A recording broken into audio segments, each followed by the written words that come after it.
मजलिस इत्तेहादुल मुस्लिमीन की रुकन सादी मजलिस इत्तेहादुल मुस्लिमीन के तमाम काम और काज को मजबूत करने के लिए और ज़िलाई सतह पर और ताल्लुका सतह पर और सिटी सतह पर मजलिस को आगे बढ़ाने के लिए आज इस ज़िम्मन में प्रोग्राम बुलाया गया है और जो लोग शिरकत किए मैं इनका शुक्रिया।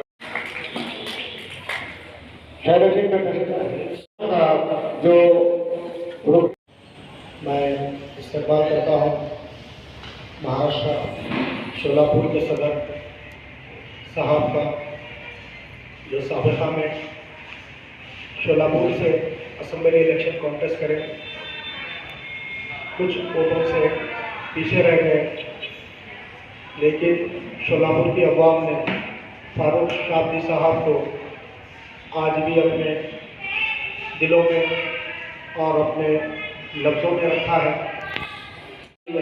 एक शहर अलग करके जो बिदर लोकसभा कॉन्स्टिट्यूंसी में ही आता है, उसी कॉन्स्टिट्यूंसी में मेरे दादा दादी की पैदाइश हुई।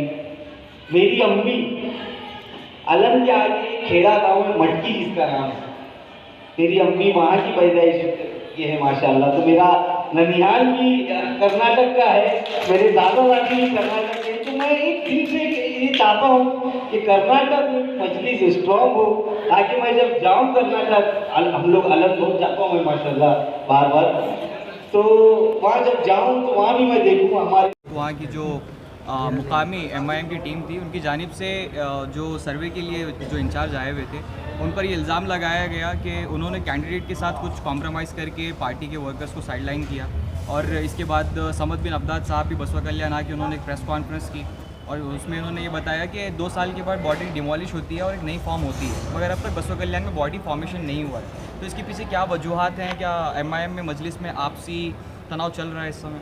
देखिए, हर पार्टी में कुछ ना कुछ आपसी तनाव रहता है, लेकिन मजलिस इत्तेहादुल मुस्लिमीन इस मरतबा अली जनाब अलहाज नक़वी मिल्लत बारसर असदुद्दीन अवैसी सदर साहब की हिदायत पर पूरा डिस्ट्रिक्ट लेवल पर बॉडी डिज़ोल्व की गई थी। अभी बीदर में बॉडियों के अनाउंस हुए, हुमनाबाद में बॉडियों का अनाउंस हुए, इंशाअल्लाह अनकरीब बसवा कल्याण में भी नई बॉडीज़ का अनाउंस होगा। बसवा कल्याण ही नहीं, बीदर ज़िले भर में जितने ताल्लुक़ हैं उतने पूरे ताल्लुक़ों पे और विलेजेस में ग्राम पंचायत, हमारे ज़िला पंचायत, तालुका पंचायत के लेवल पर, बूथ लेवल पर इंशाअल्लाह मजलिस इत्तेहादुल मुस्लिमीन अपने यूनिट कायम करेगी। 2023 के कर्नाटका विधानसभा चुनाव में क्या नए चेहरे देखने में आ सकते हैं मजलिस की नुमाइंदगी के लिए? देखिए, मजलिस का डर ही है जो भाजपा आज गुजरात में नए चेहरों को दे रही है।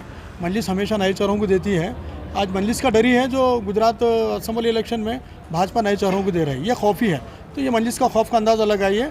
इंशाअल्लाह आने वाले 2023 के असम्बली इलेक्शन में मजलिस डराएगी नहीं, अवाम के दरमियान में रहकर अपने नुमाइंदों को उतारेगी और अवाम भी उम्मीद कर रही है एक चेंजेस का। इंशाअल्लाह वो चेंजेस आएगा और कर्नाटक के असम्बली में मजलिस के नुमाइंदे कसीर तादाद में पहुंचेंगे और अवाम का काम करने के लिए पहुंचेंगे इंशाअल्लाह।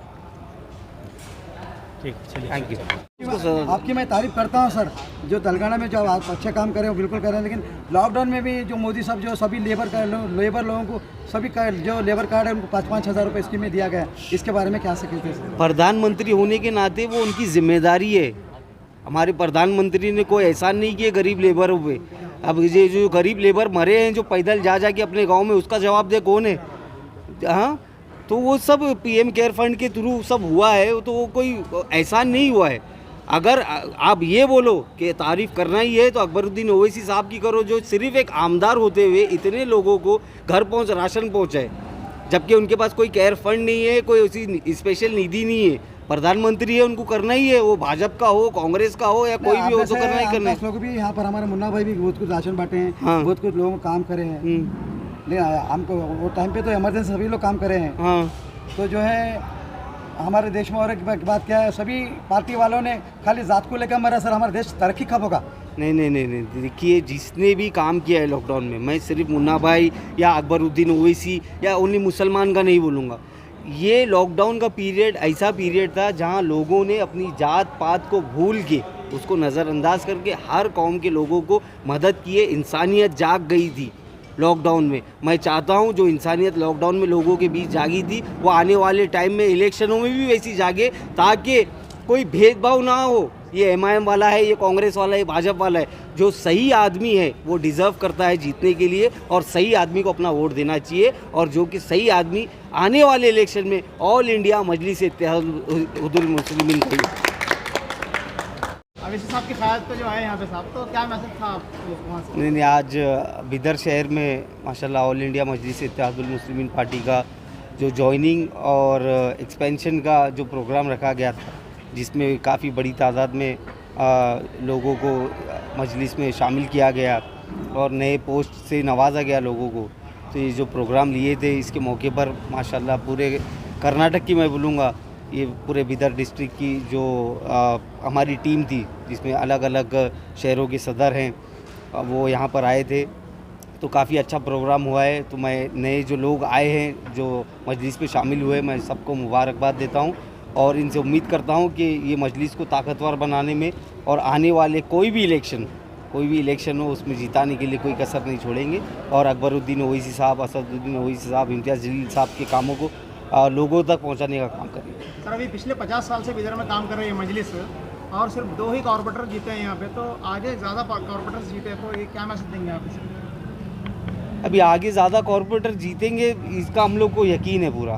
पिछले 50 साल से काम कर रही है, लेकिन आज आप देख सकते हैं आज जो देश के माहौल है और जो मजलिस को आज माशाल्लाह पूरे देश में एक्सेप्टेंस है, उसको मद्देनज़र रखते हुए और तमाम लोकल टीम की जो मेहनत है उसको मद्देनज़र रखते हुए मजलिस आने वाले इलेक्शन में अच्छा काम करेगी और आने वाले इलेक्शन में उसको रिज़ल्ट आप लोग को समझ में आएगा इंशाल्लाह। अभी जो है यहाँ पर आप 50 साल से बोल रहे हैं, हैदराबाद में ही उनके खाली 7 सीट है, तो ऑल ओवर इंडिया में कैसे बनाएंगे आप विधानसभा? 7 को खाली कैसा बोल सकते हैं आप? 7 MLA लाना भी तो कोई मजाक नहीं है, और वो 700 के बराबर है।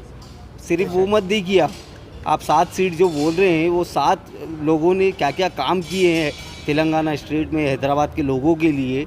आज हमारे जितने भी भाषण हुए सब उसमें बताए अलग अलग स्कीम्स को। तो वो 7 हो, 1 हो या 700 हो, लेकिन काम करने वाला होना चाहिए, और जो काम करने का जज्बा सिर्फ MIM वालों में ही है। तो तेलंगाना में सर आप जो आवाज़ उठा रहे हैं पूरा ऑल ओवर इंडिया में उठाना सर, वही आज ऑल ओवर इंडिया में हम लोग पहुंच गए। गुजरात के कॉरपोरेशन इलेक्शंस में हम लोग ने अच्छी जीत हासिल की है वहाँ पे। महाराष्ट्र में हमारे 2 MLA है, 1 MP है। बिहार में हमारे 5 जीत के आए थे, किसी वजह से 4 चले गए, लेकिन बिहार में भी अच्छा रिस्पांस मिला है। तो आहिस्ते आहिस्ते आप बीजेपी का अगर वो स्टेट्स निकालेंगे तो 2 खासदार थे उनके, आज पूरे देश पे राज कर रहे हैं। तो स्लोली एंड स्टेडीली सब हो गया। सबसे पहले ज़्यादा बीजेपी टारगेट है इसके मतलब टारगेट तो हमारा बीजेपी भी है, कांग्रेस भी है। जो लोगों के हित में काम नहीं करेंगी, जो लोग मजलूमों की आवाज़ नहीं उठाएगी और सिर्फ वोट खाएगी, वो सब टारगेट पे। वो पार्टी का नाम आप छोड़ दो, वो अगर हमारा आदमी भी अगर गलत काम करता है तो हमारे बैरिस्टर असदुद्दीन